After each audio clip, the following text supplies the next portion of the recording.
भाई, भाई, वो रोती हुई अंदर दाखिल हुई। देव राणा ने पलटकर अपनी बहन को देखा। वो बहन जिसकी आंखों में उसने कभी आंसू नहीं आने दिए थे, आज वो बेकाबू होकर रो रही थी। बहन की आंखों में आंसू देखकर देव राणा बेकरार हुआ था। सीधे आकर वो भाई के गले लग गई। क्या हुआ आस्था, रो क्यों रही हो बच्ची? वो उसके आंसू पोंछते हुए फिक्रमंदी से पूछने लगा। भाई, वो ऐसा कैसे कर सकते हैं? वो क्यों बेवफाई कर रहे हैं मेरे साथ? मैंने तो हमेशा उनसे वफा की, फिर वो बेवफाई क्यों कर रहे हैं? आस्था देव की तरफ आंसू भरी आंखों से देखती हुई बोली। नैतिक, क्या किया उसने? देव के माथे पर लाइनें उभर आईं। वो दूसरी शादी कर रहे हैं भाई, मुझे धोखा दे रहे हैं। आस्था फूट फूट कर रो पड़ी। देव पर तो जैसे हैरत के पहाड़ टूट पड़े। उसे यकीन नहीं आया, नैतिक राठौर जो आस्था से दिलो जान से मोहब्बत करता था, अचानक दूसरी शादी कैसे कर सकता है? उसे लगा जैसे उसके कानों ने कुछ गलत सुना है। आस्था, ये नामुमकिन है। वो तुमसे प्यार करता है तो फिर किसी और से शादी कैसे कर सकता है? जरूर तुम्हें गलत फहमी हुई है। मैं यकीन ही नहीं कर सकता। भाई, मुझे भी यकीन नहीं था। अंधा यकीन उनके ऊपर करती थी। इतने सबूत मिले लेकिन मेरा यकीन नहीं डगमगाया। पर अब नैतिक ने खुद कहा है कि वो दूसरी शादी करना चाहते हैं। वो उस लड़की को पसंद करते हैं। कौन है वो लड़की? देव की नसें तन गईं। उसके माथे की हरी रगें साफ दिखाई दे रही थीं। उसके गुस्से का अंदाजा हो रहा था।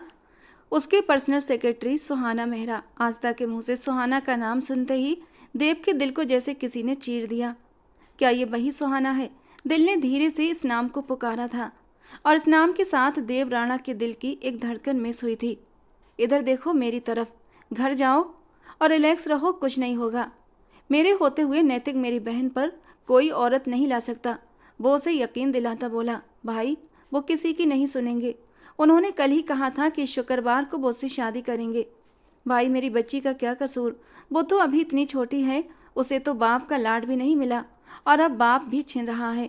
आस्था की बातों ने देव के दिल को बुरी तरह जख्मी कर दिया। आस्था मेरी जान, मेरे बच्चे, भाई के रोते हुए क्यों फिक्र कर रही हो? मैं हूं ना, सब ठीक कर दूंगा। वो उसके आंसू पोंछते हुए उसे तसल्ली देता ड्राइवर के साथ घर भिजवा चुका था, जबकि अब खुद गहरी सोच में था। अपने मोबाइल पर अपने खास आदमी को कॉल लगाई। सुहाना मेहरा नाम की एक लड़की है, नैतिक राठौर की पर्सनल सेक्रेटरी। मुझे उसका पूरा बायोडेटा चाहिए, अगले 1 घंटे में। देव ने सख्त गुस्से और ठोस लहजे में कहा। आज रविवार था, ऑफिस में ज़्यादा काम नहीं था, इसलिए वो आज घर पर ही था और अपनी जान से प्यारी दादी के साथ वक्त गुजार रहा था। माँ बाप की मौत के बाद दादी ने ही दोनों बच्चों को पाला था। देव राणा के लिए उसकी बहन ही सब कुछ थी। आस्था राणा की शादी 2 साल पहले नैतिक राठौर से हुई थी।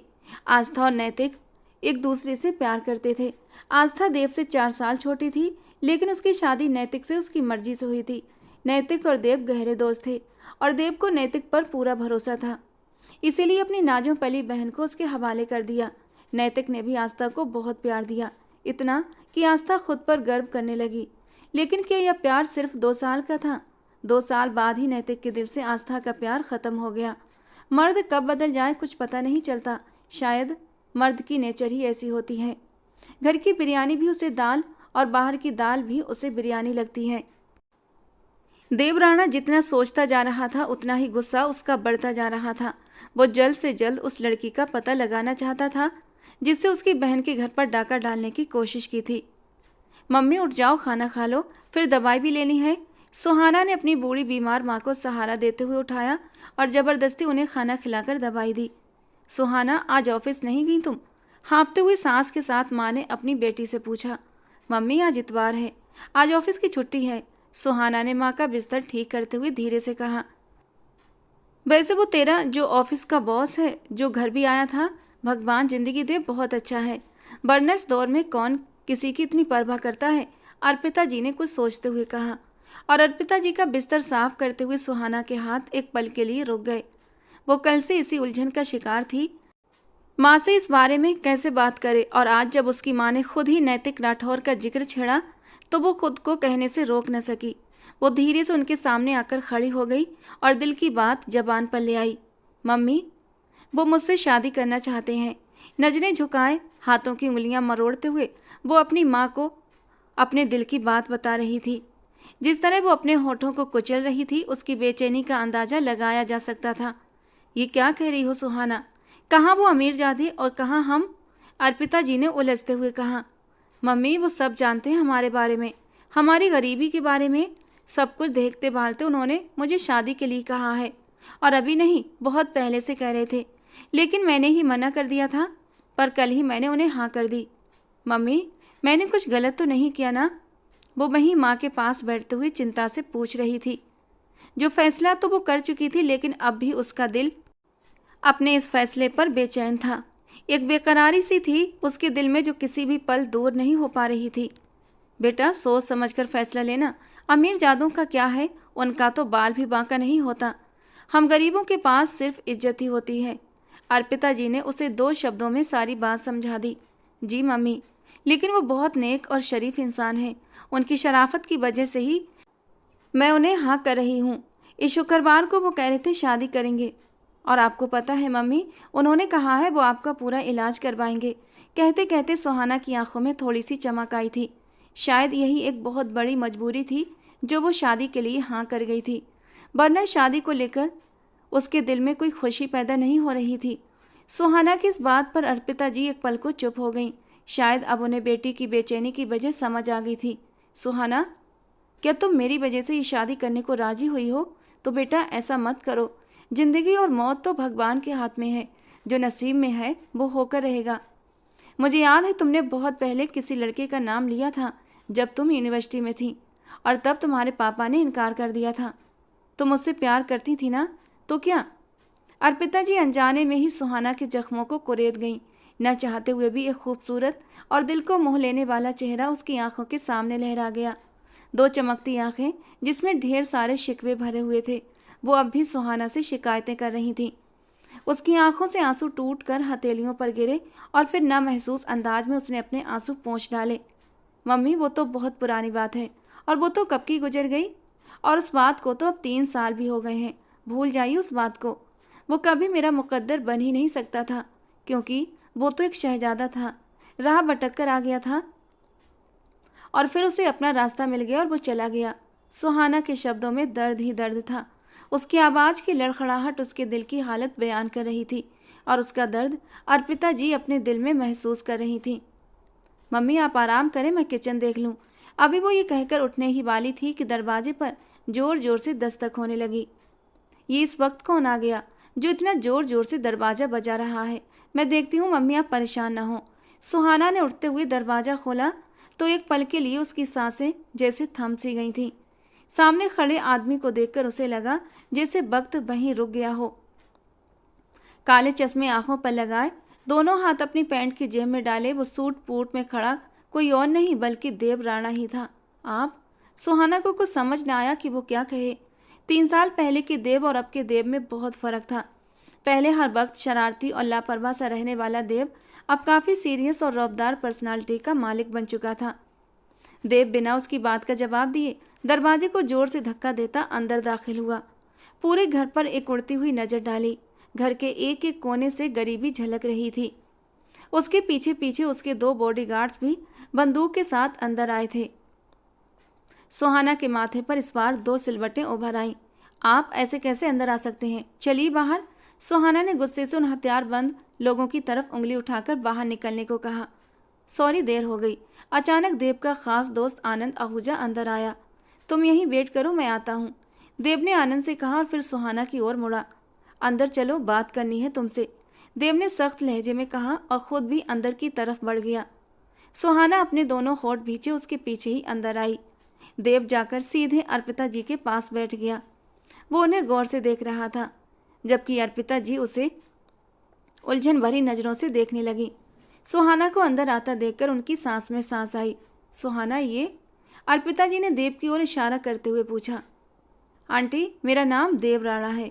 देव ने चश्मा उतारते हुए अपना परिचय दिया, और आज मैं यहाँ आपकी बेटी से शादी करने आया हूँ। बस आपकी इजाज़त चाहता हूँ। वही सपाट अंदाज। सुहाना के तो पैरों तले से जमीन निकल गई। अर्पिता जी एक अजनबी के मुंह से इस तरह शादी की बात सुनकर हैरान हुई थी, लेकिन फिर उसके नाम पर सोच में पड़ गई। मैं आपसे शादी क्यों करूँगी, और आप मेरे साथ ज़बरदस्ती नहीं कर सकते, मिस्टर देव राणा। सुहाना के माथे पर बल पड़े। देव अपनी जगह से उठकर पैंट की जेब में हाथ डाले धीरे धीरे कदम उठाता हुआ उसके पास आया। उसकी आंखों की लाल नसों को देखते ही वो सहम गई और 2 कदम पीछे हटी। यही एक चीज थी जो 3 सालों में बिल्कुल नहीं बदली थी, उसके देखने का अंदाज। जब भी वो गुस्से में होता उसकी आंखें ऐसे ही लाल नशीली हो जाया करती थी। क्योंकि मैं कह रहा हूँ, बहुत प्यार से, बहुत आराम से, वरना मुझे और भी बहुत से तरीके आते हैं, पर उन्हें मैं अपनाना नहीं चाहता। अगर इज्जत से बात बन जाए तो ज़्यादा अच्छा रहेगा, तुम्हारे लिए भी और मेरे लिए भी।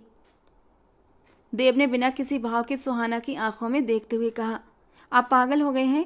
मैं ऐसे कैसे आपसे शादी कर सकती हूँ? सुहाना ने धीरे से बड़बड़ाया। ठीक वैसे ही जैसे तुम इस शुक्रवार को शादी के लिए राजी हुई थी। वो उसके करीब आता हुआ ठंडी निगाहों से उसकी रूह तक को कपा देने को तैयार था और सुहाना का गला सूख गया। आपको कैसे पता चला? सुहाना को अपनी आवाज़ दूर किसी खाई से आती महसूस हुई, जिसका जवाब देना देवराणा ने जरूरी नहीं समझा। वो अर्पिता जी की ओर मुड़ा। आंटी, अगर आपकी इजाज़त हो तो मैं पंडित जी को बुलवा लूँ? देर हो रही है, मुझे और भी बहुत से काम हैं। जिस काम का इरादा कर लूँ उसे पूरा करके ही दम लेता हूँ, इसीलिए मैं पंडित जी का इंतजाम पहले ही कर चुका हूँ। बस आपकी हाँ की देर है। अपनी कलाई पर बंधी घड़ी को देखते हुए वो माथे पर बल डालकर बोला, हरगिज नहीं, मैंने किसी और के साथ कमिटमेंट की है। तो तुम्हारी कमिटमेंट की मेरी नज़र में 1% भी अहमियत नहीं है। सुना तुमने मिस सुहाना मेहरा? वो 2 इंच का फासला भी तय करते हुए उसे दीवार में समा जाने पर मजबूर कर गया। आंटी, आप भी बड़ी चालाक निकली। जवान बेटी न जाने कब से शादी के लिए इंतजार में बैठी है, और आपने इसकी शादी अब तक इसलिए नहीं की ना ताकि कोई अमीर लड़का आए और उसकी जवानी को कैश कर सके। वो इतने कड़वे और अपमान भरे शब्दों में बात कर रहा था कि सुहाना की आंखों में आंसू आ गए। उसकी बात पर अर्पिता जी के चेहरे पर भी एक अंधेरा सा साया लहराया। इस जवानी को कैश करवाने के लिए मुझसे बेहतर आपको कोई और नहीं मिलेगा। आनंद, जाओ पंडित जी को लेकर आओ, मैं इंतजार कर रहा हूँ। वो वहीं से अपने दोस्त आनंद से बोला तो उसने सिर हिलाते हुए बाहर का रुख किया। आप मेरे साथ जबरदस्ती नहीं कर सकते देव। सुहाना ने प्रतिरोध करने की कोशिश की। अभी नहीं की, और उम्मीद करता हूँ कि तुम मुझे जबरदस्ती करने पर मजबूर भी नहीं करोगी, क्योंकि देव राणा के पास ऑप्शन बहुत हैं, और बात अगर पहले ऑप्शन पर ही निपट जाए तो मुझे और किसी की जरूरत नहीं पड़ती। देव ने अपनी जैकेट के अंदर से उसे गन दिखा दी तो वो दांत भींच कर रह गई। देव की बातों से उसका मन किया कि या तो देव को कहीं गायब कर दे या फिर खुद को, लेकिन वो जानती थी कि देव कितना जिद्दी है। सुहाना चलते हुए अपनी माँ के पास आई। मम्मी, उसकी आंखों में आंसू थे। ये वही है ना जिससे 3 साल पहले तुम? वो धीमे से पूछ रही थी। सुहाना ने आंसू रोकते हुए सिर झुका लिया। अर्पिता जी ने सामने खड़े देव राणा को देखा। वो एक खूबसूरत और अमीर मर्द था, जिसकी सुनहरी आंखों में उन्होंने अपनी बेटी के लिए एक चीज़ बहुत गहराई से देखी थी, और वो थी इज्जत और जुनून। थोड़ी देर बाद ही पंडित जी घर के अंदर दाखिल हो चुके थे। उसके गार्ड और उसके दोस्त आनंद ने शादी का इंतजाम घर के आंगन में ही कर दिया। सुहाना इस शादी के लिए रजामंद नहीं थी। उसे बार बार नैतिक राठौर से की गई कमिटमेंट याद आ रही थी। न जाने जब उसे पता चलेगा कि मेरी शादी हो गई है तो उसका क्या रिएक्शन होगा। सोचते हुए सुहाना ने गहरी सांस ली, लेकिन देव की तरफ देखने की हिम्मत नहीं जुटा पाई। वो था ही ऐसा, अपने सामने खड़े इंसान को 2 मिनट में जमीन पर लाने का हुनर जानता था। 3 साल तक, पूरे 3 साल तक वो उससे दूर रहा। जिस दिन सुहाना ने उसके प्रपोजल को ठुकराया तब वो सिर्फ 18 साल की थी, और उसने एफएससी करके यूनिवर्सिटी में एडमिशन लिया ही था। उस समय देव का लास्ट ईयर था। उसे सुहाना पहली नज़र में ही पसंद आ गई थी, और सिर्फ 6 महीने के अंदर ही उसने सुहाना को शादी के लिए प्रपोज कर दिया। लेकिन सुहाना ने उसे मना कर दिया। देव एक ऐसा इंसान था जिसे अपनी अहमियत बहुत प्यारी थी। उसने ये तक नहीं पूछा कि इनकार की वजह क्या है। सुहाना का इनकार सीधे उसके दिल पर जाकर लगा था, और उसके इनकार के बाद वो ऐसे दूर हुआ जैसे कभी मिला ही ना था। देव को इनकार करके सुहाना भी खुश ना रह सकी। उसका दिल भी जाने अनजाने देव का इंतजार करने लगा था, लेकिन वो लौट कर ना आया। कितने लम्हे आए जब सुहाना को देव की ज़रूरत महसूस हुई, लेकिन देव कहीं नहीं था। देव के जाने के बाद सुहाना की ज़िंदगी में एक दिन भी ऐसा ना गुजरा जब उसने देव को याद न किया हो। लेकिन इन 3 सालों में देव ने एक ही शहर में रहते हुए भी एक दिन भी उससे मिलने की कोशिश नहीं की थी। और इस बात को सोचते हुए सुहाना ने अपनी आंखें बंद कर लीं। हर दुख, हर गम अकेले सहा। और आज जब नई जिंदगी शुरू करने का वक्त आया तो कैसे पहुंच गया। सुहाना ने गुस्से से दांत पीसते हुए इस बार उसे देखा, जो लगातार उसके चेहरे के बदलते भावों को देखे जा रहा था। सुहाना ने उसकी सुनहरी आंखों में एक ठंडक सी लहर महसूस की थी, तो फौरन नजरें झुका लीं। और फिर सुहाना ने शादी के लिए कोई ना नुक्कड़ नहीं की थी, चुपचाप शादी की रस्में पूरी करती जा रही थी। विवाह संपन्न हुआ। पंडित जी के कहते ही देव राणा ने अपने दोस्त आनंद से कहा, आनंद, उन्हें हॉस्पिटल लेकर जाना और आगे का प्रोसीजर भी तुम जानते हो ना। किसी भी प्रकार की शिकायत नहीं मिलनी चाहिए मुझे। वो संजीदगी से आनंद से कहता सुहाना की ओर मुड़ा। और तुम मेरे साथ चल रही हो अभी इसी वक्त। देव की बात पर सुहाना ने अपनी माँ की ओर देखा तो उन्होंने आंखों के इशारे से उसे तसल्ली दी। देव बाहर निकला तो सुहाना उसके पीछे लपकी। मैं आपके साथ कहीं नहीं जाऊंगी देव, आपने शादी कर ली ना, अब मुझे मजबूर मत करें किसी भी बात के लिए, वो गुस्से से बोली। तो देव वहीं कदमों में पलट गया। ये सब तुम उस वक्त भी नहीं कह सकी जब तुमसे मेरा कोई रिश्ता नहीं था, और अब तो तुम मेरी पत्नी हो। तो तुम्हें क्या लगता है कि मैं तुम्हें तुम्हारी मर्जी करने दूंगा। देव की बात पर वो तिलमिला गई।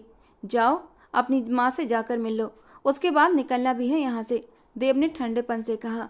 घमंड और अकड़ तो शुरू से ही उसमें कूट कूट कर भरा था, और अब इन 3 सालों में और भी बढ़ गया था। सुहाना अपनी माँ की तरफ वापस कमरे में भागी, जहाँ आनंद उन्हें सहारा देते हुए उठा रहा था। आप कहाँ ले जा रहे हैं मेरी मम्मी को। वो एकदम से घबरा गई। डोंट वरी भाभी, इन्हें अस्पताल अच्छे इलाज के लिए लेकर जा रहे हैं, आप एकदम निश्चिंत होकर जाएं। ये कैंसर पेशेंट हैं और इनका इलाज जल्द से जल्द होना बहुत ज़रूरी है। सुहाना की आंखों से आंसू बह निकले। सुहाना की आंखों में आंसू देखकर आनंद एक पल के लिए चुप सा हो गया। एक नज़र उस बूढ़ी औरत पर डाली, जो इतनी बूढ़ी तो नहीं थी, लेकिन बीमारी ने उन्हें वक्त से पहले बूढ़ा कर दिया था। इनकी मेडिकल फाइल दे दीजिए, आनंद ने अब की बार नरम लहजे में कहा। सुहाना ने सब कुछ लाकर आनंद को दे दिया। प्लीज़ इनका ख्याल रखिएगा, मैं भी साथ। सुहाना के अंदाज में बेचैनी थी। नहीं भाभी, आप साथ नहीं जा सकती। प्लीज़ आप वैसा ही करें जैसा देव कह रहा है, बाकी आप इनकी फिक्र मत करें, सब कुछ ठीक हो जाएगा। आनंद की बात पर सुहाना ने आंसू पोंछते हुए माँ को गले से लगाया। अपना ख्याल रखना सुहाना। पता नहीं क्यों दिल ये कह रहा है कि वो बुरा इंसान नहीं है। अर्पिता जी की बात पर सुहाना ने होंठ भींचे। वो उन्हें कैसे बताती कि बंदूक की नोक पर उस बेरहम इंसान ने उसे शादी के लिए रजामंद किया है। आनंद उसकी माँ को लेकर जा चुका था। वो वहीं बैठी आंसू बहाती रह गई। देव राणा एक तूफान था, जो तूफान की तरह जिंदगियों में दाखिल होता था और सब कुछ आंधी की तरह बहा कर ले जाता। सुहाना बाहर आओ। देव की आवाज़ पर अपनी सोचों में गुम सुहाना हड़बड़ाकर उठी, लेकिन बाहर फिर भी न निकली। मजबूरन देव को अंदर आना पड़ा। तुम्हें आवाज़ दी है, सुनाई नहीं दी। मुझे नहीं जाना आपके साथ कहीं भी, सुहाना ने मजबूत लहजे में कहा, जबकि आवाज़ की लड़खड़ाहट पर काबू न पा सकी। तुम्हारी इतनी हिम्मत नहीं कि तुम मुझे इनकार कर सको, देव राणा ने दांत पीसते हुए उसके करीब आते हुए कहा। हाँ, कर सकती हूँ। आप मम्मी के सामने बहुत शरीफ बन रहे थे ना, लेकिन आपके शब्दों ने आपकी शराफत का पर्दाफाश कर दिया था देव। आपको शर्म आनी चाहिए कि एक माँ से इस कदर सख्त अंदाज में। ओहो, मेरे शब्दों ने तुम्हें तकलीफ पहुँचाई, और जो तुम करने जा रही थी वो किस खाते में आता है, देव ने गुस्सा दबाते हुए कहा। मैं कुछ भी करूं, आप कौन होते हैं मुझसे सवाल जवाब करने वाले। मेरी ज़िंदगी है और मैं अपनी ज़िंदगी के फैसले लेने के हक रखती हूँ। सुहाना की बात पर वो अपनी मुट्ठियाँ सख्ती से भींच गया। मेरे पास फ़िलहाल इतना वक्त नहीं कि तुमसे बहस करूँ, चलो मेरे साथ। वो उसकी कलाई को सख्ती से थामे कमरे की दहलीज से बाहर निकलने लगा। सुहाना उसकी सख्त गिरफ्त पर सिसक कर रह गई। उसे लिए वो गाड़ी की ओर बढ़ता जा रहा था। उस घर को एक नज़र देखता वहाँ से निकल गया। अब सब कुछ ही बदलने वाला था। नैतिक राठौर लगातार सुहाना के नंबर पर कॉल कर रहा था, लेकिन नंबर लगातार बंद आ रहा था। आज ऑफिस से छुट्टी थी, लेकिन शाम को उसका प्लान था कि वो सुहाना के साथ एक 5 स्टार होटल में डिनर करेगा, पर वो नहीं आई। अब जब वो घर पहुंचा तो उसका मूड काफ़ी ख़राब था। सुहाना कॉल भी पिक नहीं कर रही थी और नैतिक को उसकी इस कदर लापरवाही पर गुस्सा भी आ रहा था। और उसी पल नन्ही दीपा के रोने की आवाज़ आई तो नैतिक के चेहरे पर गुस्से के भाव उभरे। ये क्यों रो रही है? आस्था, चुप कराओ इसे, वो जोर से चिल्लाया, जिस पर अंदर कमरे में मौजूद आस्था उसकी कड़कदार आवाज़ पर सहम गई।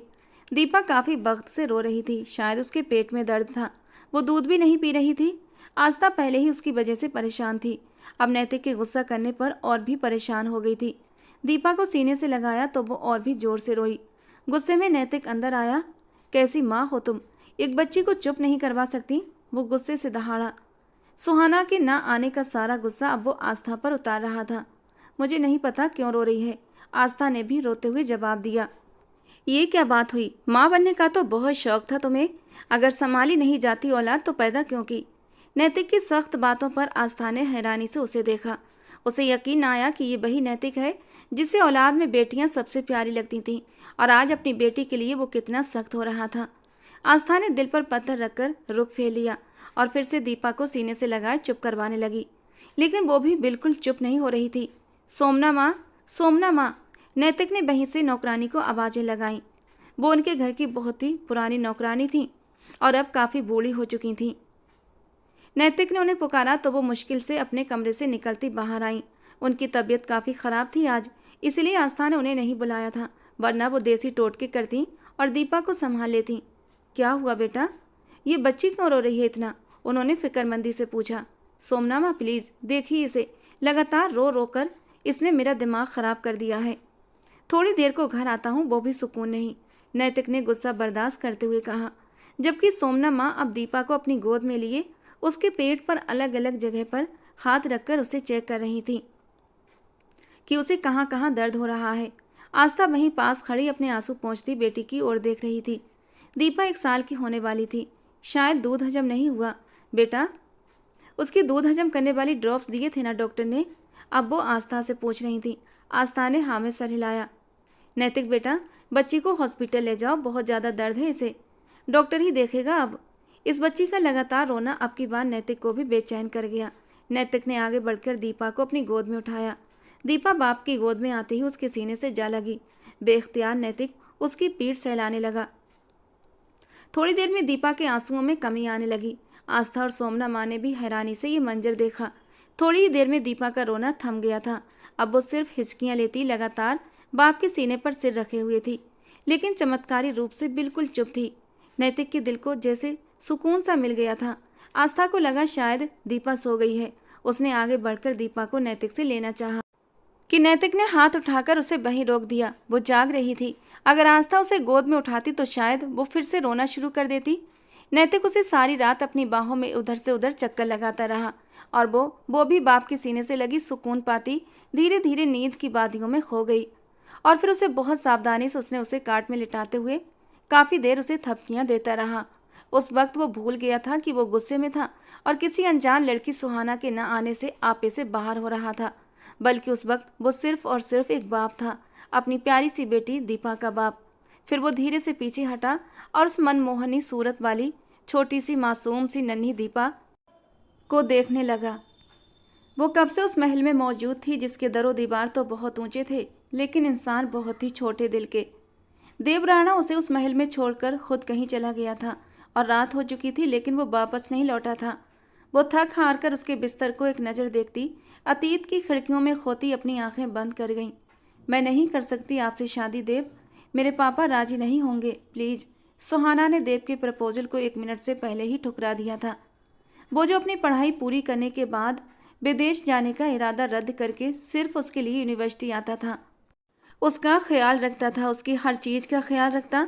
देव को वो बहुत मासूम लगती और उसकी मासूमियत ही उसे बार बार अपनी ओर खींचती, लेकिन वो वक्त तो बर्बाद किए बिना उसे शादी कर लेना चाहता था। सारी दुनिया से उस मासूम परी को छुपा कर रखना चाहता था, लेकिन सुहाना के इनकार ने उसे पल में नरम मिजाज इंसान को सख्त बना दिया था।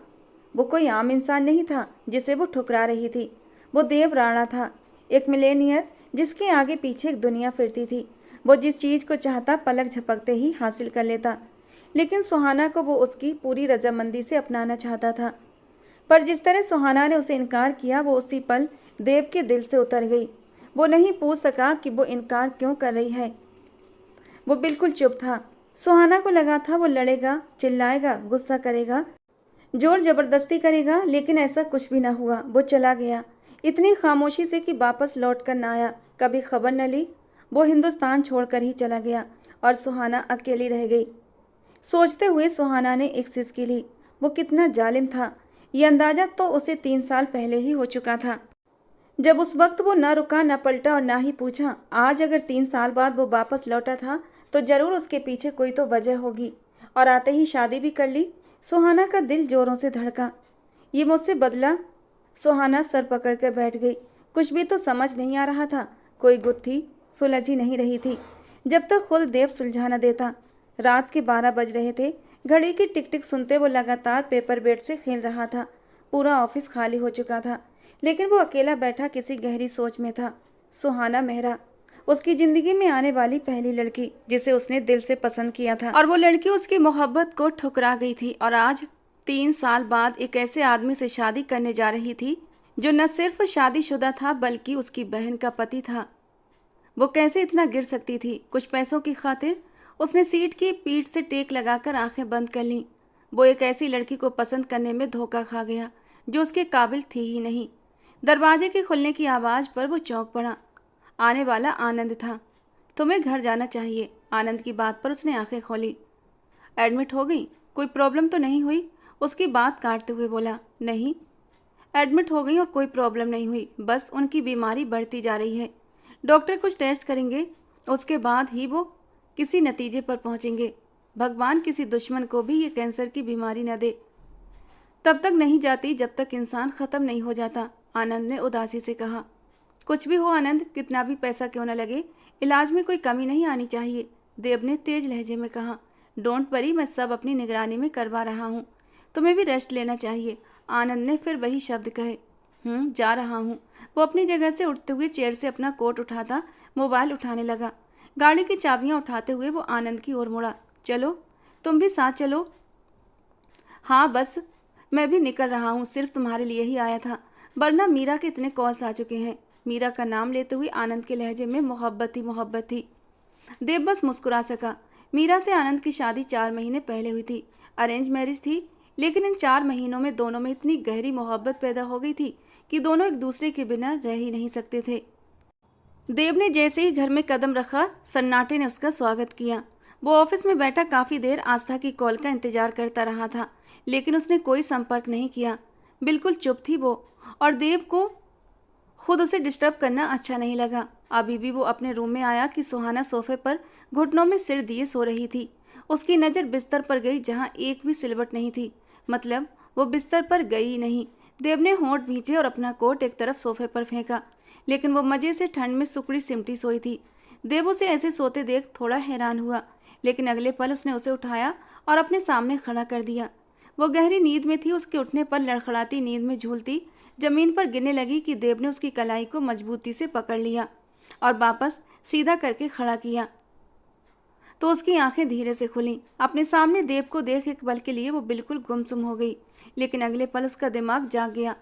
वो अपने सामने उस गुस्सैल इंसान को देखती बुरी तरह घबराई। अपनी कलाई छुड़ाने की पूरी कोशिश की, लेकिन देव की पकड़ और भी सख्त होती चली गई। क्यों क्यों किया तुमने ऐसा? क्यों कि मेरे साथ बेवफाई? वो उससे सवाल कर रहा था, जिसका जवाब सुहाना के पास नहीं था। मेरी कलाई छोड़िए देव, मुझे दर्द हो रहा है, वो दर्द से बिलबिलाती बोली। मुझे भी दर्द हुआ था जब तुमने 3 साल पहले मुझे ठुकरा दिया था। एक झटके से उसकी कलाई छोड़ता वो उसे सोफे पर धक्का दे गया। आप खुद छोड़कर गए थे देव, वो धीमे से बोलते हुए अपनी सफाई दे रही थी। तुमने, वो सोफे के आसपास हाथ रखकर उस पर झुका, तुमने मुझे रिजेक्ट किया था देव राणा को, जो कोई रास्ते से चलता आम इंसान नहीं बल्कि एक ब्रांड है, एक मिलेनियर जो दुनिया को रिजेक्ट करता है। उसे तुमने 1 मिनट में बिना सोचे समझे रिजेक्ट कर दिया। क्यों? वो गुस्से से बल खाता 3 साल पहले किए गए प्यार के सवाल का जवाब आज मांग रहा था। प्लीज़ देव, पीछे हटिए, आप मुझे ऐसे टीज नहीं कर सकते। वो उसके फौलादी कटावदार सीने को दोनों हाथों से पुश करती रुंधे अंदाज में बोली। तुम सोच भी नहीं सकती इस शादी के बाद अब मैं आगे क्या करने वाला हूँ। शादीशुदा मर्दों के सामने खुद को प्लेट में सजाकर पेश कर रही थी ना तुम, अपनी इस जवानी को कैश करना चाहती थी ना। चलो अब मैं पूरी करता हूँ तुम्हारी ये ख्वाहिश। देव, वो बेयकीनी और गुस्से से उसका हाथ झटक गई, जिस पर देव को और भी गुस्सा आया और खींच कर उसे अपनी बाहों में थामे अपने बहुत करीब किया। 1 करोड़, 1 करोड़ शादी के नाम पर तुम्हारे अकाउंट में दिए हैं, और 1 करोड़ कोई छोटी रकम नहीं होती। मुझे नहीं चाहिए आपके पैसे, मुझे अपनी मम्मी के पास जाना है, सुहाना बच्चों की तरह रोते हुए बोली। लेकिन इस शुक्रवार को तो तुम अपनी मम्मी को वैसे ही छोड़कर जा रही थी ना, किसी से शादी करके। वो ठंडे लहजे में गरजते हुए बोला, मुझे छोड़िए, आप मुझे हर्ट नहीं कर सकते। वो दर्द से चिल्लाई, क्योंकि देव ने उसके जबड़ों के मजबूती से दबोच रखा था। देव को किस बात का गुस्सा था, ये उसे अभी तक समझ नहीं आ रहा था। 3 साल पहले सुहाना ने उसे रिजेक्ट कर दिया था। क्या इस बात का बदला लेना चाहता था? देव ने सुहाना को बिस्तर पर जोर से पटक दिया, जबकि खुद अपनी टाई की नॉट खोलते हुए उसे ढीला करते गहरी और गुस्सीली नजरों से सुहाना को देखा। सुहाना ने डरते हुए देव को देखा। उसे आज देव के इरादे नेक नहीं लगे। प्लीज देव, मेरे साथ ऐसा कुछ मत कीजिएगा कि मैं अपनी नज़रों में गिर जाऊं। अच्छा, तो तुम्हारा ईमान अभी तक जिंदा है? देव की बात पर वो पीछे की ओर सरकती हुई, आप क्यों मुझसे गुस्सा है देव? मैंने क्या किया है? 3 साल पहले जो तुम्हें रिजेक्ट किया, क्या उसका बदला लेने के लिए आपने मुझसे शादी की? सुहाना ने रोते हुए पूछा। Shut up, just shut up, Dev ने गुस्से में आकर कहा। अगर मुझे बदला लेना होता इस बात का तो 3 साल तक इंतजार न करता। देव राणा को कौन रोक सकता था? कोई नहीं। लेकिन मैं लौट गया, हट गया पीछे, कि महबूब का सम्मान पहला तरीका है मोहब्बत के तरीकों में। वो इतनी गहरी बात कर गया कि सुहाना उसे देखती रही। फिर आपने ये शादी जबरदस्ती क्यों की? उसे अभी तक इस शादी की वजह यही समझ आ रही थी जो उसने बोली, लेकिन देव की बात पर वो उलझन में पड़ गई। तुमसे शादी इसलिए कि ताकि मेरी बहन का घर खराब ना हो, वो दुख और दर्द से बोला। बहन का घर? सुहाना अभी भी उलझन में थी। तुम्हें शर्म नहीं आई एक शादीशुदा इंसान से शादी करने का सोचते हुए? ये भी नहीं सोचा ये घर बर्बाद होगा तुम्हारी वजह से? देव गुस्से से दहाड़ा। सुहाना ने कानों पर हाथ रख लिए। नैतिक राठौर से क्या संबंध है तुम्हारा? अब वो सीधा उससे सवाल जवाब कर रहा था। नैतिक राठौर? धीरे से इस नाम को दोहराते हुए वो उलझन का शिकार थी। ज्यादा नाटक करने की जरूरत नहीं। तुम नैतिक राठौर से इसी शुक्रवार को शादी करने वाली थीं, ये जानते हुए भी कि वो शादीशुदा है, एक बच्ची का बाप है। फिर कैसे मान गई तुम? इस हद तक कैसे गिर सकती हो तुम? देव की बात पूरी होते ही सुहाना ने हैरानी से उसे देखा। सर, नैतिक शादीशुदा है? उसे यकीन न आया। एक बेटी का बाप भी है। वो देव की बात पर गहरी सोच में डूब गई। ऐसा नामुमकिन है, इतना बड़ा धोखा।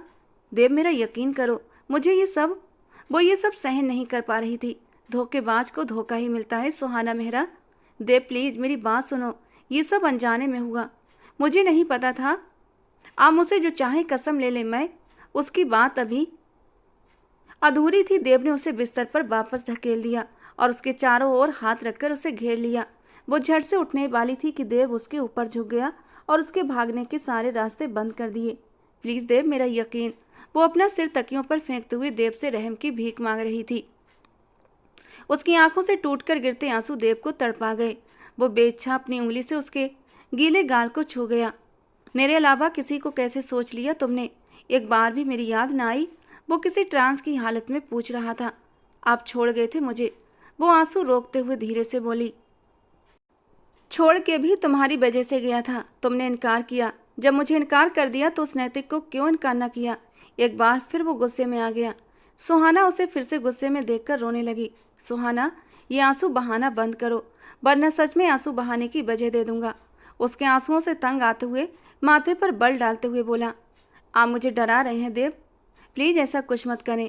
वो गहरी सांसें भरते हुए बोली। उसे ध्यान से देखते हुए देव जबड़े भींचकर पीछे बिस्तर पर गिर गया। अपना सिर तकिए पर रखे वो अपनी आंखें बंद कर गया। कितनी ही देर तक वो ऐसे ही बैठी रही और उसे देखती रही। खूंखार जख्मी शेर सो रहा था या सोने की एक्टिंग कर रहा था, सुहाना समझ न पाई।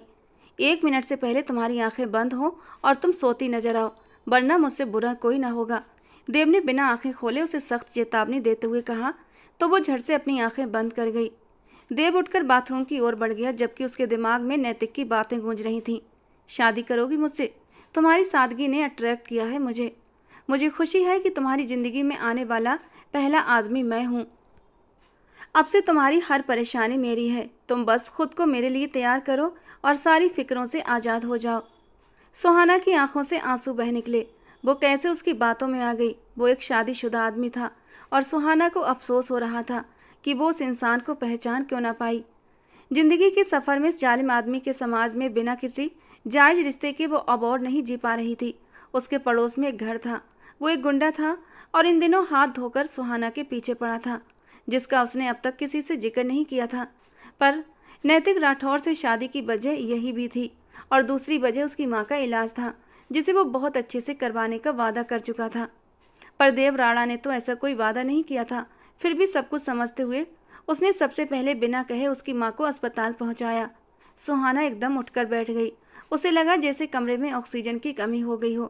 कहीं मुझसे कुछ गलत तो नहीं हो गया? देवराणा की मोहब्बत को ठुकराकर मैं इन 3 सालों में बहुत पछताई हूँ। क्या ये बात उन्हें बता दूँ?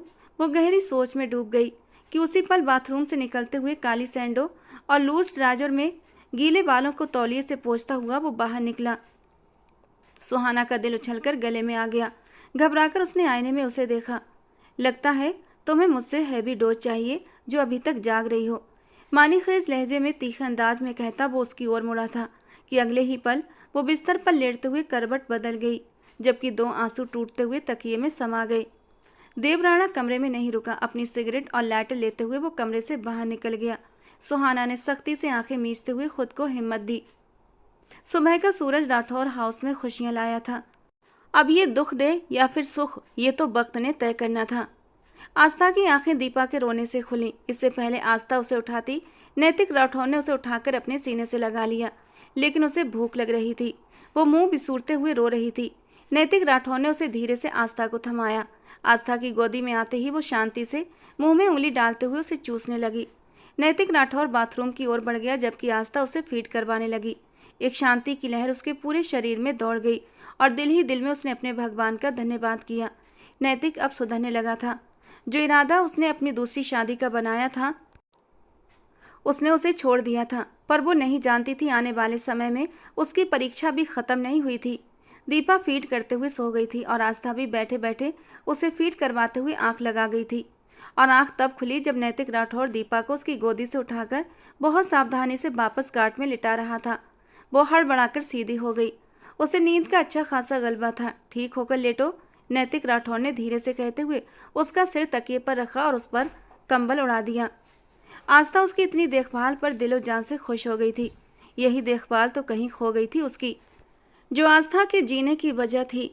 आस्था के चेहरे को हल्की सी मुस्कान ने छुआ, जबकि नैतिक राठौर मॉर्निंग वॉक के लिए निकल रहा था। देवराणा की सारी रात आंखों में कटी। सिगरेट फूंकते हुए अब वो सिगरेट को एस्ट्रे में मसल गया। वो कमरे में नहीं रुका था। जानता था गुस्से में वो उस नाजुक सी लड़की को नुकसान पहुंचा देगा या ऐसी चोट देगा कि बाद में खुद से भी नजरें न मिला सके। भले वो उस पर गुस्सा था, तीव्र गुस्से में, लेकिन थी तो वो उसकी मोहब्बत। दिल उसका आज भी तलबगार था, जिसे देवराणा ने डांट कर चुप करवा दिया था। वापस कमरे की ओर आया तो वो सो रही थी या जाग रही थी उसे नहीं पता। देवराणा नजरअंदाज करता हुआ बाथरूम की ओर चला गया। सीने में जलती आग को शावर के नीचे ठंडे पानी के नीचे खड़े होकर बुझा सकता था, जो रात से ही बढ़ती जा रही थी। नैतिक राठौर इस वक्त ऑफिस में मौजूद था। सुहाना अचानक से गायब हो गई थी, लेकिन वो कहाँ जा सकती थी उसे नहीं पता था। उसके घर अपना आदमी भेजकर पता करवाया, लेकिन वहाँ भी ताला था। उसे इस समय सुहाना की चिंता हो रही थी। दोस्त दुश्मन हर जगह थे और उसे यही चिंता ज़्यादा सताने लगी थी कि कहीं उसे किसी ने कोई नुकसान न पहुंचाया हो। अभी वो इन्हीं सोचों में उलझा हुआ था कि उसका मोबाइल बजा। फ़ोन करने वाला देवराणा था। कॉल रिसीव की तो कुछ पल दूसरी ओर चुप्पी थी। कैसे हो? देवराणा की आवाज़ पर नैतिक राठौर सोच की दुनिया से बाहर आया। मुझे क्या होना है? नैतिक राठौर का लहजा बेपरवाह था। गुड, होना भी नहीं चाहिए। वैसे भी आज रात एक सरप्राइज़ है तुम्हारे लिए मेरी तरफ से। देवराणा की बात पर वो चौंका। कैसा सरप्राइज़? वो तो आज रात बताऊंगा। खैर, एक बहुत बड़ी पार्टी अरेंज कर रहा हूँ। तुम और आस्था दोनों इनवाइटेड हो। देवराणा उसे इनवाइट करता हुआ उसकी कोई भी बात सुने बिना कॉल काट गया। बहन को फ़ोन करके अब उसे अपने रिसेप्शन की सूचना दी थी। भाई, अचानक कैसे रिसेप्शन? मतलब आपने शादी कब की? वो सख्त हैरान हुई। कल ही, और आज रात रिसेप्शन, देवराणा ने उसे बताया। लेकिन भाई, कौन है वो लड़की? आपने कुछ भी नहीं बताया। आ जाओगी तो खुद मिल लेना। नैतिक राठौर को सिर्फ पार्टी का बताया है, रिसेप्शन का नहीं। वो उसे और भी समझाता हुआ कॉल काट गया। आज की रात नैतिक राठौर तुम्हारे लिए एक बहुत बड़ा शौक होगा, और जिस तरह तुमने मेरी बहन को तड़पाया है, जिस तरह वो रोई है, अब तुम्हारी तड़प का मजा मैं लूँगा। वो उठता हुआ खिड़की के पास आया और दिल ही दिल में नैतिक राठौर से बोला। रिसेप्शन की सभी तैयारियां पूरी हो चुकी थीं।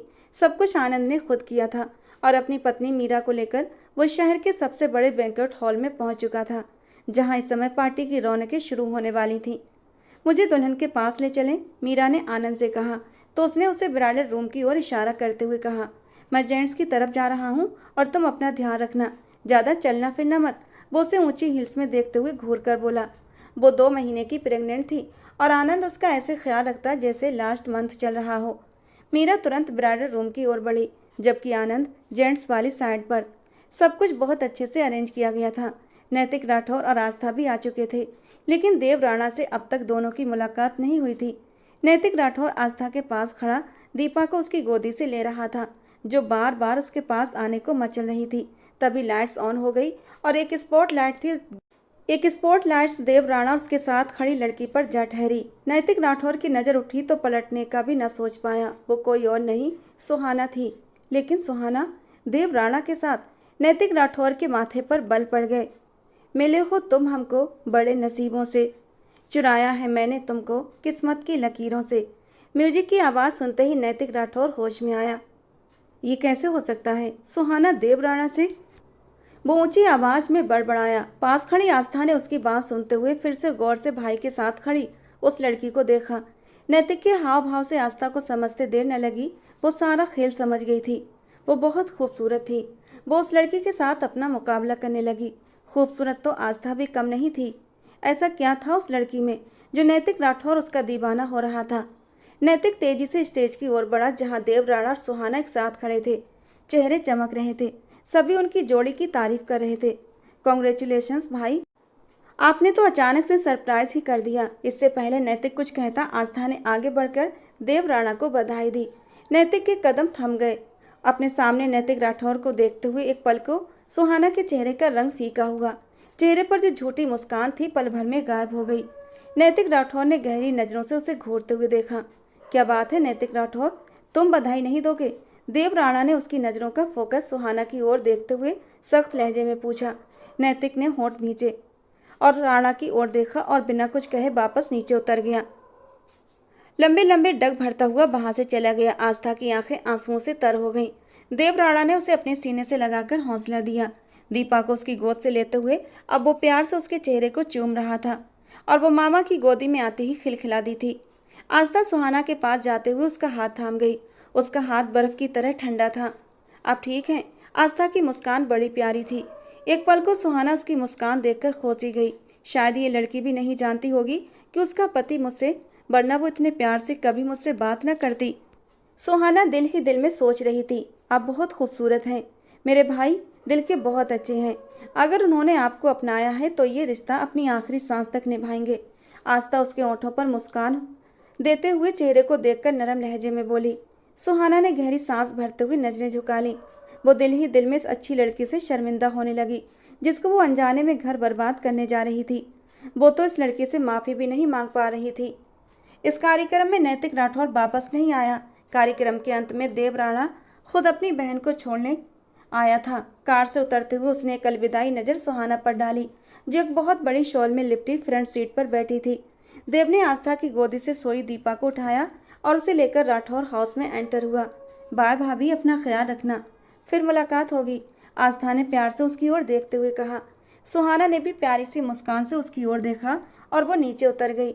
दोनों ने ही चुप रहकर एक दूसरे का भ्रम बनाए रखा था। कुछ ही देर बाद देव राणा वापस आया और गाड़ी में बैठते हुए गाड़ी को रोड पर डाल दिया। दोनों के बीच चुप्पी थी।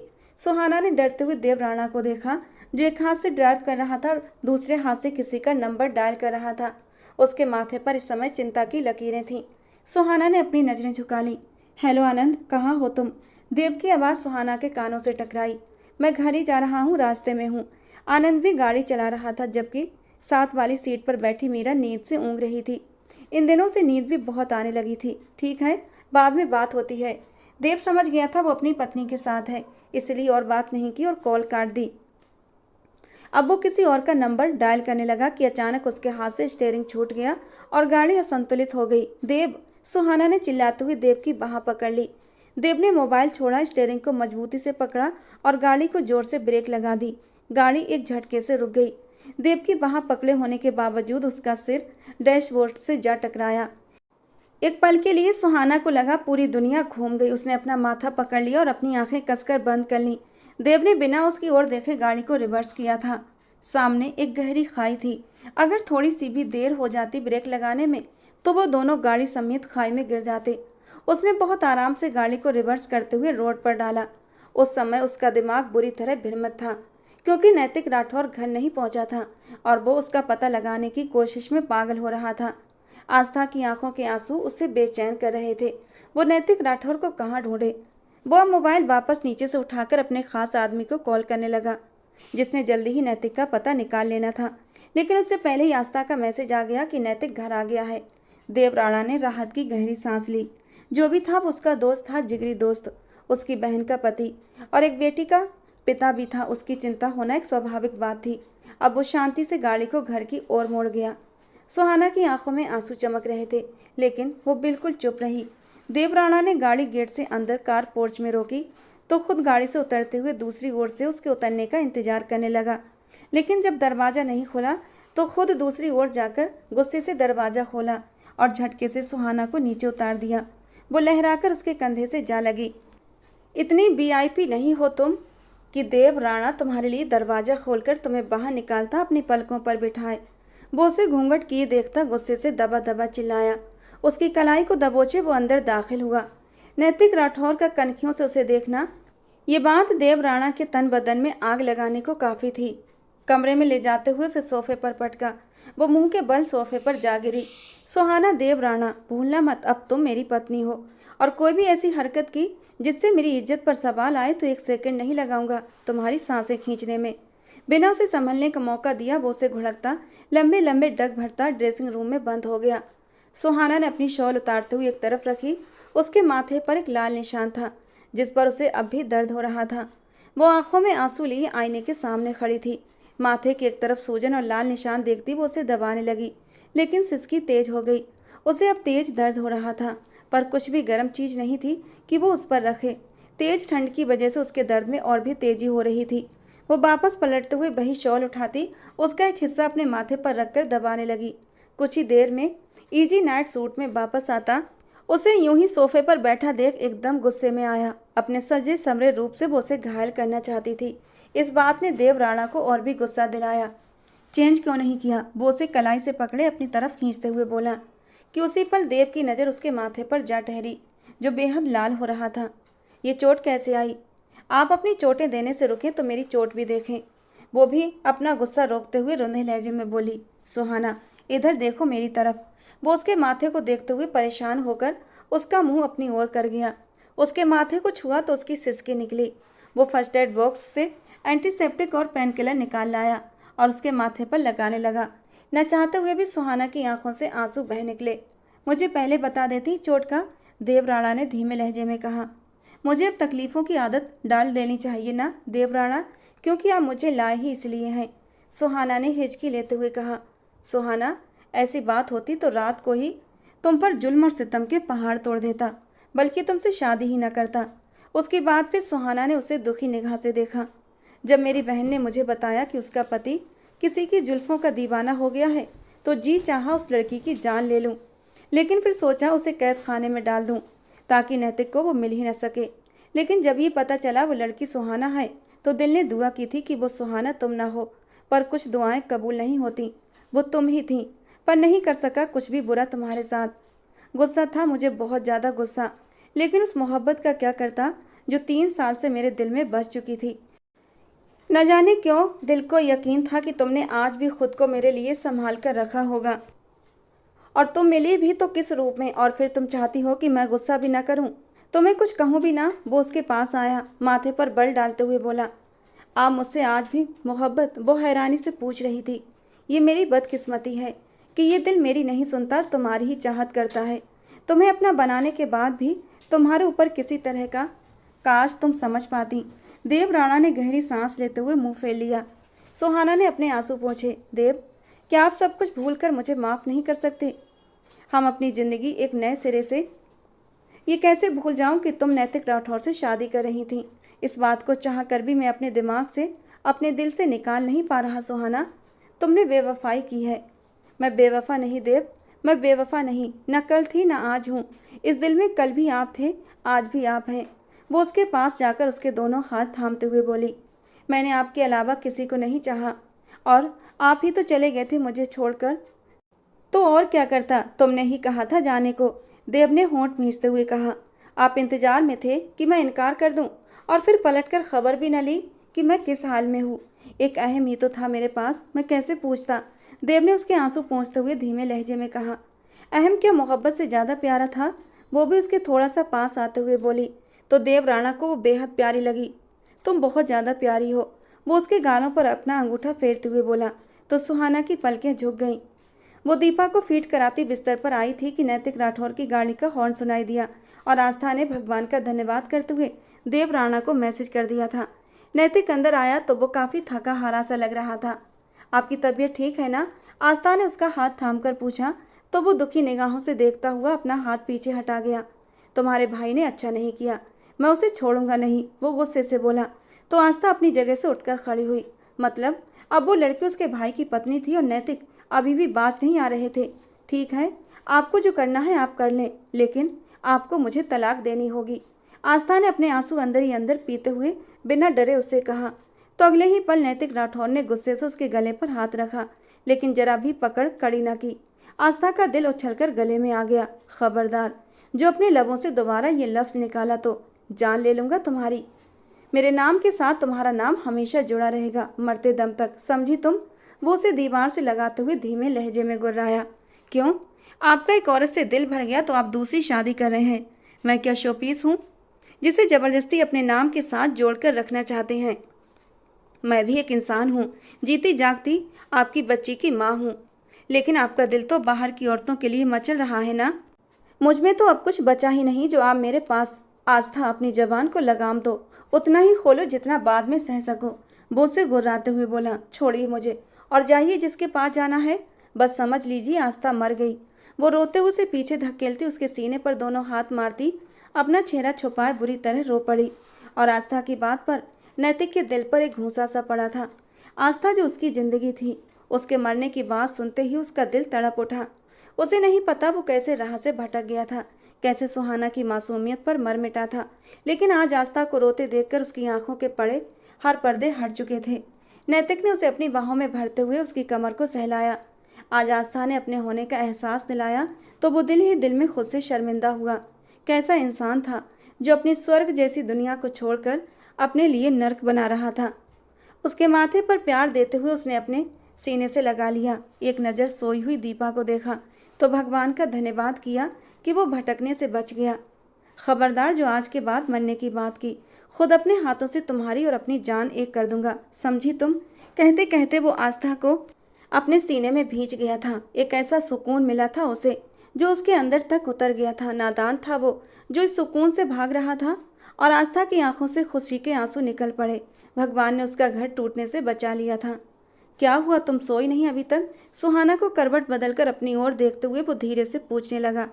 आप बहुत अच्छे हैं देवराणा, आपकी जगह कोई और होता तो शायद। मेरी जगह कोई और कैसे हो सकता था सुहाना? वो उसके करीब आता, उसके दोनों ओर हाथ रखता, उसके चेहरे पर अपनी गर्म सांसें छोड़ता। उसका दिल जोर से धड़का गया। देव। 3 साल पहले की तरह वो उसे फिर से उसी नाम से पुकार रही थी। उसकी आंखों में जलते दियों को देखते हुए देव ने धीरे से उसका दुपट्टा उतारकर एक ओर रखा। सुहाना, आई नीड यू, अब 1 मिनट भी तुमसे दूर नहीं रह सकता। वो उसके होंठों पर झुकता उसे अपनी बाहों में ले गया। सुहाना उसकी शर्ट को मुट्ठी में भींचे उसकी शिद्दत भरे स्पर्श को अपने अंदर तक महसूस कर रही थी, और सुहाना के नरम वजूद को महसूस करते ही देव बुरी तरह बेकाबू हुआ था। उसे हर पर्दे से आज़ाद करता हुआ वो उसके नरम वजूद पर अपनी मोहब्बत की निशानियां छोड़ने लगा। सुहाना कब अब देव से दूर रहना चाहती थी। वो उसकी बाहों में ऐसे टूट कर बिखरी जैसे सदियों की प्यासी हो, और देव ने अपनी मोहब्बत की बारिश में भिगोकर उसकी प्यास मिटा दी थी। इस दिल की मोहब्बत हो तुम, मेरी ज़िंदगी जीने की तमन्ना हो तुम, कभी दिल से दूर मत जाना, मेरे इश्क की आरजू हो तुम। देवराणा सब कुछ भुलाकर अपनी ज़िंदगी सुहाना के साथ जीने का फैसला कर चुका था। दोस्तों, कहानी को लेकर अपनी राय जरूर देना। पसंद आई हो तो प्लीज़ लाइक करना। रोज़ एक नई और रोमांटिक कहानी सुनने के लिए हमारे चैनल को सब्सक्राइब करना। मिलते हैं दोस्तों अगली किसी नई रोमांटिक कहानी के साथ।